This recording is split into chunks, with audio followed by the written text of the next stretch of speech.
This has been with Lightning Bilt. We've had some customers that have contacted us asking about they needed to pay for a domain listing.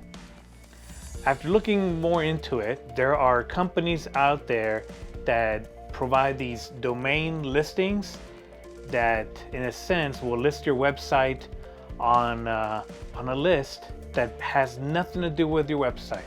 For all intents and purposes, your website is already registered, it's already live, it does nothing to it. It looks like a real invoice saying that they owe money and it's for a domain listing. And again, it has nothing to do with your domain web host. If you have any questions about your website, reach out to the company that originally built your website, who did the web hosting. They'll let you know that it's a scam or if it's a legitimate bill. Again, this has been with Lightning Bilt. Thanks.